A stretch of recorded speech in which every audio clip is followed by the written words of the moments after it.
My name is Michael. I was born as the son of a CEO, and I'm grateful to have been raised in a wealthy family. I grew up carefree with my sister, who is 2 years older than me, and both of us developed very generous personalities. However, my parents disliked unnecessary extravagance. Despite our wealth, we were strangers to lavish lifestyles. Their motto was to live modestly, which has deeply influenced my mindset today. Another important value my parents instilled in me was to cherish the people around me. They taught me that no one can live alone, and that those who don't value others won't be valued in return. Now that I'm an adult, I truly understand and agree that this is very important. Thanks to these lessons, my sister and I, now as adults, are blessed with good people around us and are leading happy lives. Recently, my father decided to retire from his CEO position, and I'm set to take over the company. While my father will remain as the chairman, effectively, I will be the top executive of the company, which keeps me quite busy. I've been training in my father's company since graduating from college, but becoming CEO brings a sense of responsibility that tightens my resolve. During a family meeting about who would take over the company, my sister expressed interest in business but wanted to venture into a different field, so it was decided that I would be the successor. My father, who treats his children equally without gender bias, had a discussion with us, and my sister was very thankful for that. He promised to support my sister's startup financially as I take over the company. Actually, I got married 4 years ago and have been living away from my parents' house. I met my wife, Emily, through our shared hobby of tennis. After dating for 2 years and now being married for 4, I'm still head over heels for her. Emily is both elegant and beautiful. I fell for her at first sight, but the more I got to know her, the deeper I fell into the Emily trap. Despite her delicate and slender appearance, she's a woman with a strong character and resilience. She's even more robust than some men, which is very admirable. We don't have children yet, but I'm confident that if we're blessed with kids, Emily and I will do a great job raising them. With our wedding anniversary coming up in 3 months, we're discussing going out for a nice meal, but Emily says such luxury isn't necessary. Indeed, Emily, like my parents, isn't much for extravagance. The only things we really spend money on are our house and car. We also prioritize quality food ingredients. That's because Emily loves to cook. Apart from that, we never waste money. Emily's passion for cooking and our mutual preference for a simple lifestyle mean we rarely dine out, except for anniversaries. We only visit our favorite restaurant when eating with my parents. Otherwise, we mostly stay at home. But this time, I managed to convince Emily to go out, celebrating not just our anniversary, but also my new role as CEO. Emily doesn't dislike eating out, but she always says that excessive luxury undermines our regular efforts. I agree with her philosophy. That's why these rare dining out opportunities as a couple make me exceptionally excited. Another reason Emily prefers staying home is our house. We've invested a lot in building our ideal home from scratch, and Emily loves it. She was particularly involved in designing the kitchen, spending most of her day there. Emily's cooking is always delicious, making me look forward to coming home every day. Another one of Emily's favorite spots is the living room. It's designed like a log cabin with large windows that offer a view of expansive greenery. Emily loves sitting in front of the window, either in a rocking chair or on a large sofa, sipping coffee while enjoying the view. When she's not in the kitchen, she's usually there. I also love this room, so reading while taking in the scenery from the living room has become a daily routine for me. Michael, here's something to go with your reading. Well, this looks delicious. Thanks, Emily. You're welcome. I'll take a little break too. When I'm reading, Emily sometimes makes snacks for me. My favorite is her cinnamon cookies. They're the perfect reading companion and go well with coffee. Made with rice flour, They're light and can be enjoyed in large quantities. By the way, I was able to make a reservation for our anniversary dinner. They apologized for not having any private rooms available. Thanks for making the reservation. It's totally fine without a private room. No need to apologize. We always have a private room for family meals, so they were probably just trying to be considerate. I'm just happy we can eat there. Emily is like this. She's always grateful for everything and never complains. Our values align so closely, making it so comfortable and reassuring to be together. Despite her gentle demeanor, she has a strong core. Her toughness, rarely seen, always surprises me. The next day, as usual, I head to the office. Today is a bit busier due to some handovers I have to manage. As my inauguration as CEO is fast approaching, the company is in full swing. In fact, it's officially decided that I'll take over as CEO the day after our wedding anniversary. Morning. Good morning. You're visiting clients today. Yeah, staying in the office depresses me. I see. Aita. His name is Brian, an elite in our company. But his self-awareness as an elite can be a bit troublesome.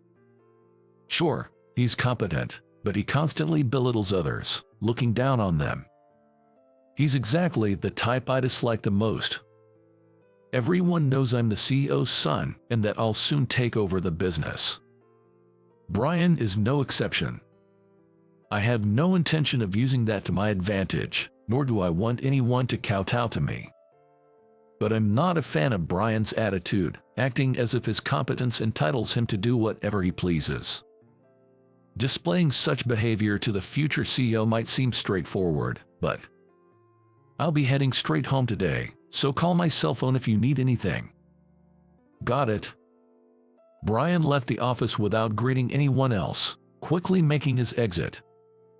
Although he's capable, his reputation among the staff isn't great, so there's a noticeable lift in spirits when he's not around.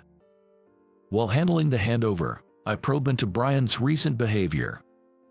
With my upcoming role as CEO, I've been focusing on gathering feedback from employees to improve communication within the company. Then, the complaints about Brian keep coming. They all boil down to his lack of respect for others.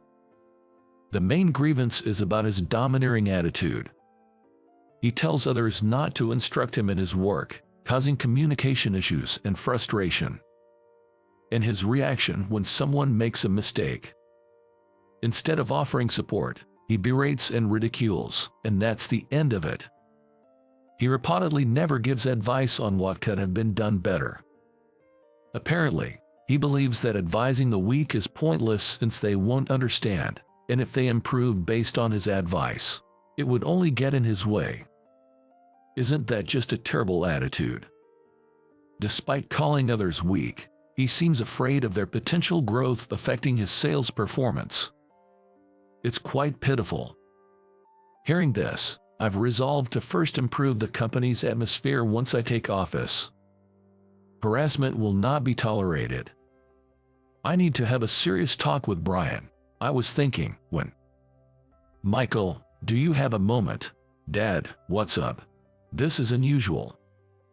There's been a complaint about an employee, and I want you to handle it. What's going on?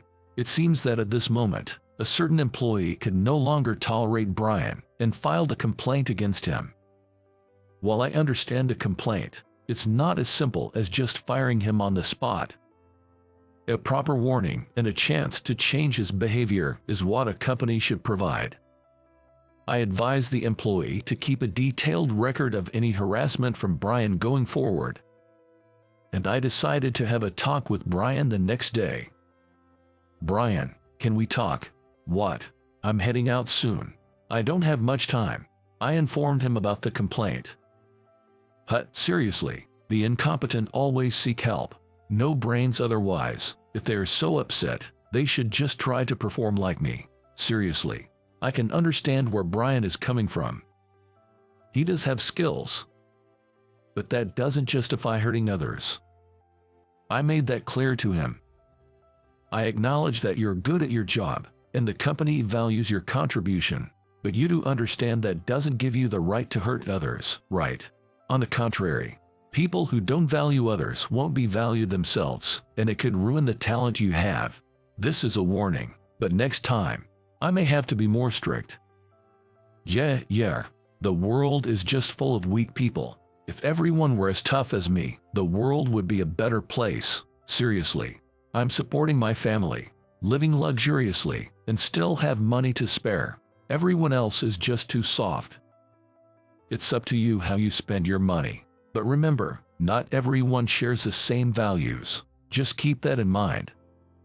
Talking to Brian can be exhausting. I'm earning money, indulging in luxuries, and supporting my family. So what does that really mean? Why does he use these as weapons to belittle others? Having financial security is wonderful because it can provide peace of mind. But isn't that supposed to calm one's own heart rather than being used as a weapon to hurt others? Luxury isn't something to flaunt. If you're indulging just to show off, it might actually be impoverishing your spirit. I can't understand it at all. Dealing with Brian and his complex feelings, I can only softly convey the message as the current president's messenger until I officially take over. Handling situations like these might actually be something I'm better at than my father. So I'm somewhat looking forward to tackling these challenges once I'm CEO, alas. As I continue my days balancing reigning in Brian and handling my handover tasks, time flies and our wedding anniversary approaches. Brian remains unchanged, intimidating others with his attitude and acting like royalty. He even brags about his car, house, and dining experiences to younger employees, clearly fishing for compliments. Is he living just to boast about his possessions? On the day of our anniversary, I've taken half a day off work today, so I'll be home by early afternoon. Got it? Looking forward to it. Me too. Let's spend some time relaxing at home before we head to the restaurant. I'll prepare something light for lunch, so don't be too late. Can't wait. Since getting married, taking half a day off to spend the afternoon with Emily has been my treat for our anniversary. But this year I'm thinking of buying her flowers. She's not much into accessories, so I'm saving that for a milestone anniversary like our 10th. Arriving at the office, I find Brian unusually seated at his desk. Well, it doesn't matter much to me since I'll only be at the office for a few hours today. Morning. Yeah, hi. Can't this man greet people properly? It's rare to see you in the office. I've got a backlog of paperwork today. Right. Typically, employees who are often out have internal assistants to help with paperwork. But Brian's terrible attitude has made his assistant uncooperative. Moreover, Brian doesn't trust or respect his assistant, choosing to handle everything himself. In a way, it's impressive, but it always makes me think he's just tightening the noose around his own neck. All right, I'm only here till noon today, so please take care of everything after that. Okie dokie. Speak properly, will you? Well, it doesn't matter about him now. Today is our delightful wedding anniversary. Since I'll be taking on the role of CEO tomorrow, I want to fully enjoy today's anniversary and focus on the company from tomorrow. I finished the final handovers in the morning and left the company. On my way, I stopped by a florist and bought a bouquet of roses.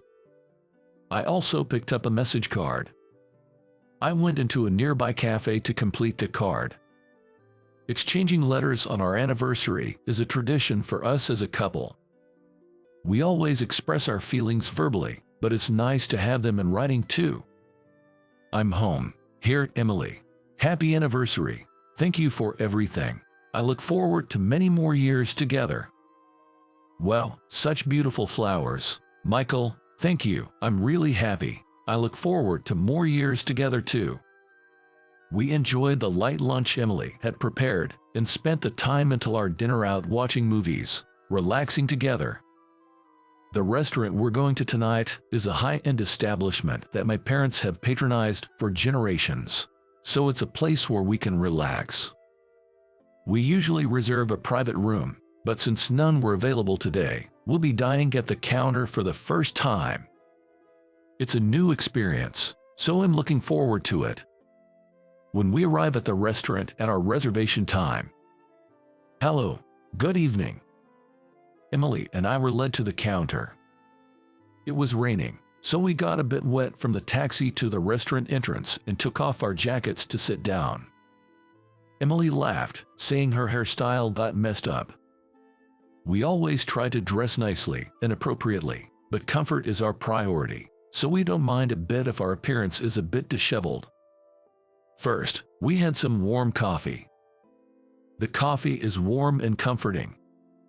"You got a bit wet, didn't you? Are you cold? Are you okay?" "I'm fine. I'm looking forward to the meal." Neither Emily nor I drink alcohol. It's not that we're abstaining. By chance, both of us just don't drink. We thought about having some wine for a change since it's our anniversary, but since there's tomorrow to think about, we decided to stick with coffee.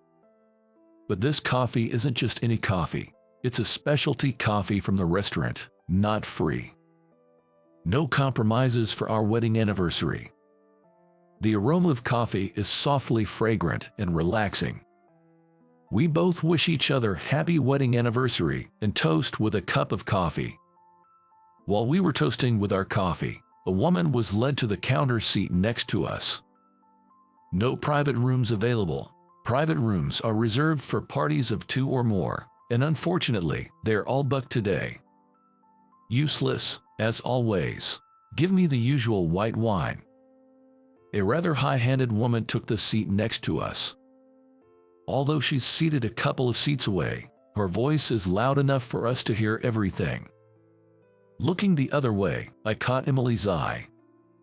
Emily just smiled sweetly at me. "Ah, my soothing angel." Today is about celebrating with Emily.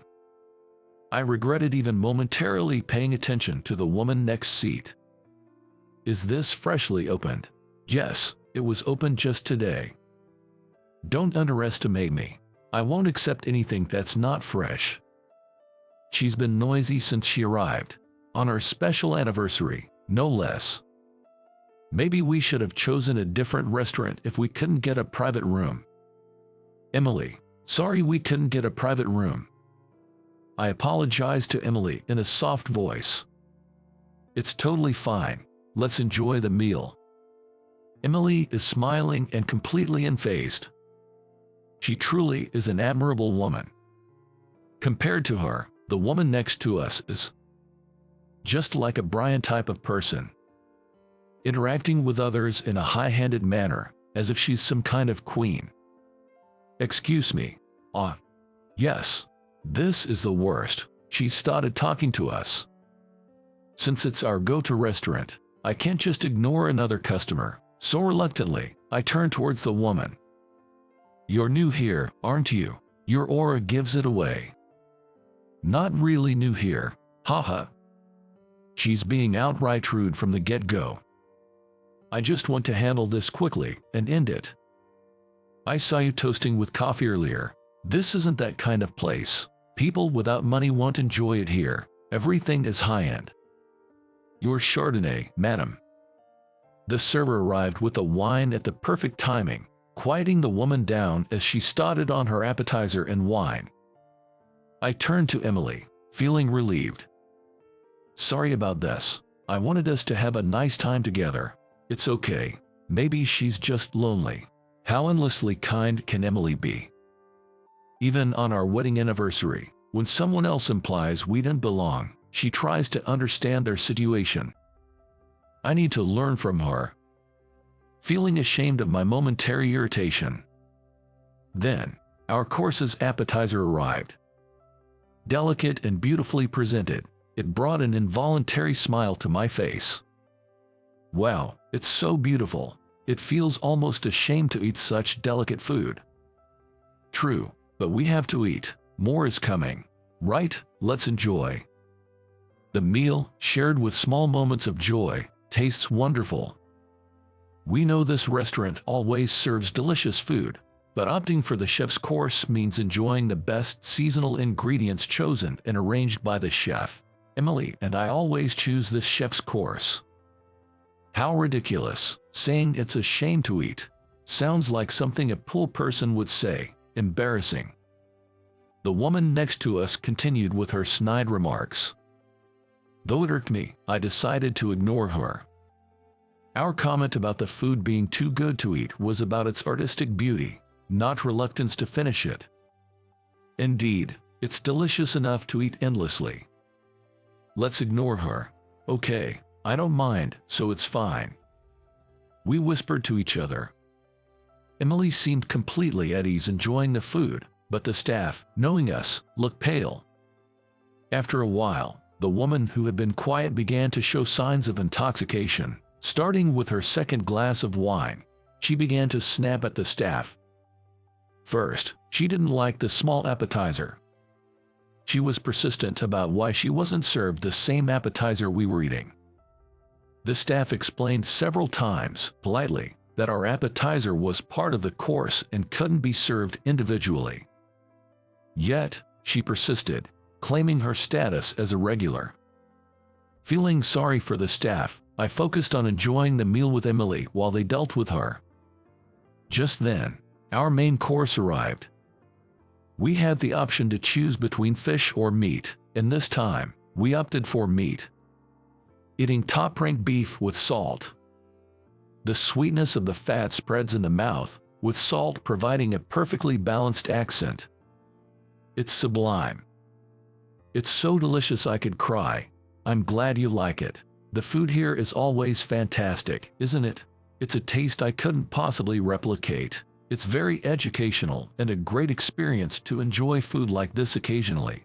Thank you for bringing me here, Michael. You're welcome. Happy anniversary. Happy anniversary to you too. After finishing our main course and enjoying a palate-cleansing sorbet, the woman started causing a scene again. She was making a fuss, demanding to be served the same course that we were eating. Noticing that our course seemed more upscale than her meal, she insisted on having what we were having. Despite her loud claims that she usually dines on more expensive fare, trying to make us aware, we completely ignored her. Then, she started boasting about her expenditures, mentioning specific dates and amounts spent, turning it into a display of extravagance. Listening to such content, I couldn't help but grimace in embarrassment. The staff, while desperately trying to maintain professionalism, explained that our course was pre-booked and couldn't be served on a whim today. Observing her, it seemed she wanted to assert dominance over us, suddenly standing up and shouting for everyone to hear. Bring out my usual $3,000 bottle. The usual. Apparently, she resorted to flaunting an expensive wine as her final move. We were here to celebrate our anniversary, not to compete with her, and frankly, flaunting wealth isn't our thing. Why there are people like her is beyond me, but at the moment, it's best to let sleeping dogs lie. Whatever expensive wine she orders doesn't concern us. We just hope she leaves us alone as we wait for the rest of our meal. Emily, too, was surprised by the woman's loud voice, but then went back to enjoying her sorbet. As we started on the next course, the woman, bottle in hand, approached us. I had a bad feeling about this. The clicking of her heels got closer, and the perfume she wore started to overpower the delicious aroma of our food. Excuse me. Yes. Have you been silently competing with me by eating all this fancy food? Excuse me. We're just here to enjoy a nice meal for our anniversary. Pretending to call the waiter over to show off your food, right? It's obvious you're flaunting it. It just happens that your seat is between the kitchen and us, and it's natural for the staff to serve our food. It's their job, after all. Annoying. Showing off with coffee toasts like simple people. And I have a piece of advice for you. The woman, for some reason, came over to our seats to pick a fight, brandishing her newly ordered expensive wine. When she started addressing Emily, I felt my patience wearing thin. Me. Yes, you, acting all cute every time the food arrives is just nauseating. And your husband is nothing like mine. Pooh, you, toasting with coffee. My husband always orders expensive drinks. You must be so jealous. I'm sorry if we made you uncomfortable. Unfortunately, I can't drink alcohol, so coffee is perfect for me. It's wonderful your husband orders drinks that make you happy. Emily's response was graceful and composed. She's just too cool. But my stance remains unchanged. If she says anything more to hurt Emily, I won't let it slide. Oh, what? Pretending not to be hurt. You know, my husband is an elite businessman earning a lot, ensuring a secure future. He's nothing like the shabby man sitting next to you. Stop. I won't allow any more insults towards my precious wife. If you have an issue, address it to me. The staff looked pale. Understandably. A regular patron is being hassled by a troublesome customer. The restaurant is in a difficult position, unable to respond properly to such a formidable opponent. Humph, what precious wife. I hate how dependent poor people are. Oh, and you've never tasted such expensive alcohol, have you? Unfortunately, both of us don't drink alcohol, so we haven't tried it. I'll just have to force you to drink it then. At that moment, my vision blurred, and I started hearing screams around me as I realized what had happened. The woman had poured the expensive wine she had been holding all this while over my head. The wine flowed like a waterfall until the bottle was empty. Thank you, I couldn't quite taste it, but may I ask for your name? I've just now come to understand how distinguished you are. Oh, you're soaking wet. You have to drink it all, not waste it. Now that you understand, that's good enough for me. My name is Sarah. I'm an elite's wife, so don't you dare think you're above me. Sarah, what's your husband's name? It'd be good to remember both of you, right? As if you'd ever meet my capable husband. Brian. Unlike you, he's an elite, bringing in loads of money. I see, I'll remember that. Seemingly satisfied, Sarah left the restaurant after only having some appetizers and snacks. The staff and the owner apologized profusely, but I reassured them it wasn't their fault. Hearing Sarah's story, it clicked that her husband was Brian. Their use of language was too similar not to notice, and sure enough, I was right. Like-minded couple, indeed. According to the staff, Sarah always visits alone and has never come with her husband.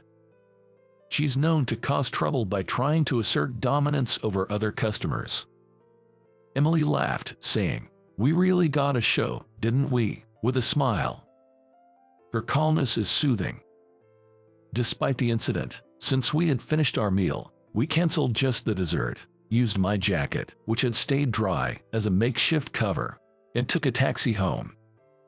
The next day, despite being a bit distracted by the previous day's misfortune, it was my day to officially become the CEO.